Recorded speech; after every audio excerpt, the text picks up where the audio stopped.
Elhamdülillah, elhamdülillah, elhamdülillahi nahmaduhu, nasta'inuhu ve nestağfiruh ve na'udzu billahi min şururi anfusina ve min seyyiati a'malina. Men yehdihillahu fela mudille leh ve men yudlilhu fela hadiye leh ve eşhedü en la ilahe illallah vahdehu la şerike leh ve eşhedü enne seyyidina ve mevlana Muhammeden abduhu ve habibuhu ve resuluh. Subhaneke la ilme lana illa ma allamtana inneke entel alimul hakim. Rabbi şrah li sadri ve yessir li emri ve hlul ugdeten min lisani yefkavu kavli ve ufavvidu emri ilallah. Vallahu basirun bil ibad. Qalemlerini hem bizlerini yoktan var etip yaratışı, bizlerini bu dünyaya kunduruşu, hem özünün hadsız, şiksiz nimetlerini buyuruşu Rabbim, Allah subhanahu wa ta'ala'ga hamdü senalarımız, maktallarımız bulsun. Onun şikli peygamberi, Hatemül Enbiya, Muhammedin Mustafa sallallahu teala aleyhi ve sellem hayatlarına inişten sağ şereflerimiz bulsun. İki cuma arasında kılgan izgiliklerimizni, kılgan namazlarımızı, tutkan urazalarımızı, birgen sadakalarımızı, kılgan bütün izgi amellerimizni Rabbim kabullardan kılsın, hem ecir osoplarına eriştirsin. İki cuma arasında bilip bilmişe kılgan hata kimşilerimiz gafu etip, yarlıqap, ya Rabbim Allah Teala bizlerge şunday baxtga erişirgen nasip etsin, günahsız bulgan revişke. İki cuma arasında mengi bulgan, baki bulgan dünyaya kuşken kardeşlerimizni Rabbim mağfiret kılıp özünün cennet firdevs başlarına kırtsın deyip şunday niyette hem şunday terekte kalabız. Aziz muhterem din kardeşlerim, bugün yine de elhamdülillah günlerinin cuma günü, izgi gün, Müslümanların beyremi, her başlarımıza da hayırlı hem mübarek olsun. Allah subhanahu teala gelgen her bir adımlarımıza acır osoplar yazıp, gelgen her bir adımlarımıza günahlarımızı yarılkap, bu gününü her başlarımıza da, özümüzge de, gailebizge de, bağlarımızga da, yakınlarımızga da hayırlı hem mübarek olsun. Allah subhanahu teala bizge Kur'an-ı Kerim'de şunday ayet getire, Ali İmran suresi 159. ayetinde ayet Allah subhanahu teala estağfirullah فَبِمَا رَحْمَةٍ مِنَ اللّٰهِ لِنْتَ لَهُمْ وَلَوْ كُنْتَ فَظًّا عَلِيزًا الْقَلْبِ El-enfaddu min havlik. Sadakallahu azim. Ali İmran suresi 159. ayetinde Allah subhanahu teala cemaat Allah'ın rahmeti doğrultusunda sin alarga karata yumuşak muamele kıl deyip ete. Allah subhanahu teala peygamberimizge emir ete yumuşak muamele kıl deyip. Eğer de sin katı yürekli bulgan bulsan senin yanından taralıp giderler deyip ete. Allah subhanahu teala Ali İmran suresi 159. ayetinde.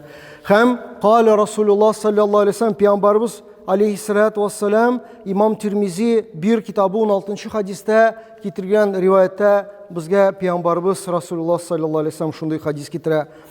Er-rahimuna yerhamuhumul rahman irhamu men fil ardi yerhamukum men fis sema fima kal ev kema kal. Merhamet itişige Rahman da merhamet iter. Yani merhamet itişi kişiye Allah Teala da merhamet iter. Siz yer yüzünde bulganlarga merhamet itiniz ki göklerdekiler de sizge merhamet iter deyip ete. Yani Allah Teala bu Peygamberimizin bu hadisi bilen bizge nersene ete cemaat merhametli bulu kişilerge karata senin yakın direngde bulgan dostlarına, tuğanlarına, kürşilerine karata yakşı muamelede bulu, ol Allah Teala'nın vaadesi bilen köklerde de ol kişiye Allah Teala merhamet etilir deyip ete, yani Allah Teala da ol kişiye merhametli bulur deyip bizge Peygamberimiz Aleyhisselam vaade bire. Hem yana da Peygamberimiz Aleyhisselatü Vesselam başka bir hadiste ayette İbn Hanbel'nin hadisler jintığında Kale Resulullah sallallahu aleyhi ve sellem İnne eşadden nasi azaben yevmel kıyame eşadduhum azaben linnas fid dünya. Yani kıyamet günü en ağır gazapka kim bulaşak ya kim ya bulaşak degende kıyamet gününde иң ауыр газапка душар калган кешеләр ул кем? Беренчедән, дөньяда яшәгәндә кешеләргә газап биреп яшәүчеләр дип әйтте Пәйгамбәрбез Мухаммад Мустафа саллаллаху алейхи ва саллям. Җәмәгать укылган аят-и кәриме белән Пәйгамбәрбезнең хадисләрен бер-берсенә куйган вакытта нәрсәне күрәбез? Мәрхәмәтле кеше бу дөньяда да, мәңге булган ахират дөньясында да бәхет, сәадәткә ирешә. Бу дөньяда да мәрхәмәт күрә, башкаларына да күрсәтә, хәтта ахиратта да Аллаһ субхана ва тааля, Аллаһ Тааляның рәхмәтенә ирешеп, җәннәткә ирешә. Иң олы мәсьәлә һәр башаларыбызда да бу дөньяда яшәүче бөтен кешегә иң мөһим булган мәсьәлә нинди? Бу дөньядан чыкканда безнең соңгы сулышларыбыз нинди булачак, җәмәгать? Мин бу өйне кемгә калдырырмын? Бу машинам кемгә калыр? Бу фабрикам кемгә калыр? Дип шулай дип вафат булабызмы? Яисә ашһаду ан ла илаха илляллаһ ва ашһаду анна Мухаммадан абдуху ва расулу дип әйтепме? Менә шул кәлимә-и шәһадәтне соңгы сулышларда әйтер өчен бу дөньяда яшәгәндә, мөхтәрәм дин кардәшләрем, Аллаһ Тәаләнең безгә куйган законнарны үтәп, Расулуллаһ саллаллаху алейхи ва саллям хәятләренең хадисләр турылтысында яшәп, безгә шанс биреләчәк соңгы сулышларда шул кәлимә-и тайибаны ла илаха илляллаһ Мухаммад Расул дип әйтеп җәннәткә керергә. Шул сүзләрне әйтер өчен бу дөньяда әлбәттә Аллаһ субхана ва тааляның безгә күрсәткән аятлар турысында һәм Пәйгамбәрбез алейһиссалату вассалам хәятләренең хадисләр турысында яшәүбезне кирәктерә. Һәм азиз мөхтәрәм дин кардәшләрем, Пәйгамбәрбез алейһиссалату вассалам яна да Имам Тирмизи иман китабында 12-нче хадистә китерелгән хадистә Расулуллаһ саллаллаху алейхи ва саллям әйтә: "Әл-муслиму ман салима ал-муслимуна мин лисаниһи ва ядиһи, вал-муъмину ман аминаху ан-насу аля димаихим ва амвалихим фима қал ау кама қал." Пәйгамбәрбез әйтә алейһиссалату вассалам, мөселман кеше башка мөселманнарның кулыннан һәм теленнән тыныч булган, имин булган кешедер дип әйтә. Мөмин дә кешеләрнең җаннары һәм маллары турында үзенә карата иминлекне тойган кешедер дип әйтә Имам Тирмизи иман китабында 12-нче хадисендә. Менә бу да Расулуллаһ саллаллаху алейхи ва салламның яна да безгә икенче бер күренеше, җәмәгать. Ягъни мөселман булган кешедән аның кулыннан начарлык чыкмый. Мөселман булган кешедән кулыннан бар тик изгелек кенә чыга. Хәтта аны Пәйгамбәрбез алейһиссаламның сирасында, Пәйгамбәрбезнең яшәешендә без аны күрә алабыз. Һәм мөмин дә дип әйтә Пәйгамбәрбез алейһиссалам, кешеләрнең җанлары һәм маллары турында үзенә карата иминлекне тойган кешедер дип әйтә Расулуллаһ саллаллаху алейхи ва саллям. Яна да башка бер хадистә Имам Тирмизи 1:55-нче хадистә Расулуллаһ саллаллаху алейхи ва саллям әйтә: "Иттақиллаһа хайсума кунту." Хайсума кунта.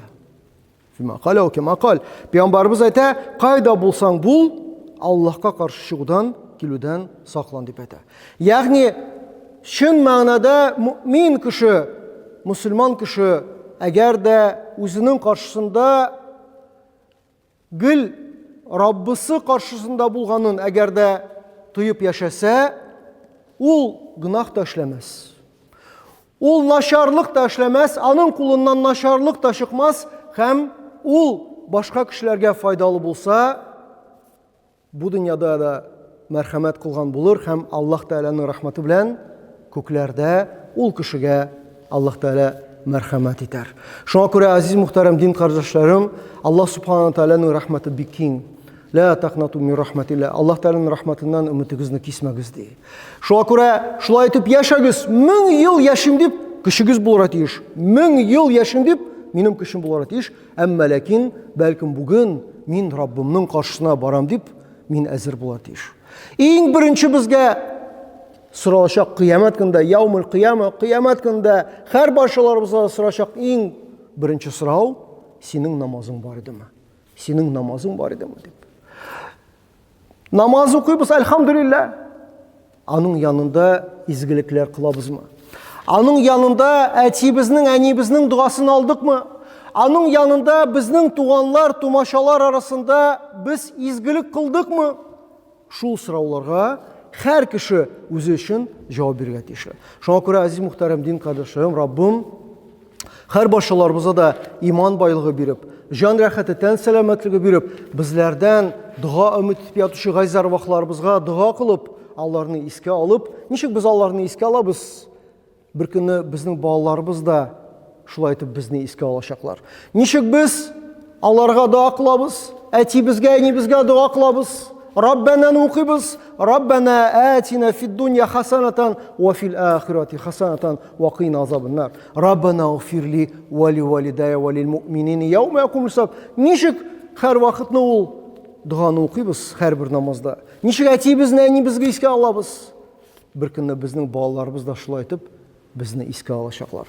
Аллаһ субхана ва тааляның рәхмәтендә булыйк. Һәр баршаларыбызга да Раббым бәрәкәтле, бисмиллаһлы тормышлар яшәүбезне насыйп итсен. Ва aqulu qawli hadha astaghfirullah li wa lakum wa li sa'iril jama'atil muslimin ajma'in innahu huwal ghafurur rahim al jawadul karim wa huwa as-sami'ud du'a. Elhamdülillah, elhamdülillah, elhamdülillah, hamdan kamilin ve salatu ve selamu ala Resulina Muhammedin ve ala alihi ve sahbihi ecmaîn. Ta'zimen lin nebiyhi ve takrimen li şan şeref safi. Fekale azze ve celle min qaili muhbira ve amira. İnna Allah ve melaiketu yusalluna alel nebi. Ya eyyühellezine amenu sallu aleyhi ve sellimu teslima. Allahümme salli ala Muhammedin ve ala ali Muhammed. كما صليت على إبراهيم وعلى آل إبراهيم إنك حميد مجيد اللهم بارك على محمد وعلى آل محمد كما باركت على إبراهيم وعلى آل إبراهيم إنك حميد مجيد اللهم اغفر للمؤمنين والمؤمنات والمسلمين والمسلمات الأحياء منهم والأموات اللهم انصر من نصر الدين اللهم انصر من نصر الدين اللهم انصر من نصر الدين واخذل من هزل الدين عباد الله إن الله يأمركم بالعدل والإحسان وإيتاء ذي القربى وينهى عن الفحشاء والمنكر والبغي يعظكم لعلكم تذكرون اذكروا الله يذكركم واشكروه يزدكم ولذكر الله تبارك وتعالى أعلى وأكبر وأقيموا الصلاة. Cuma namazının 2 rakat farz niyetlimiz.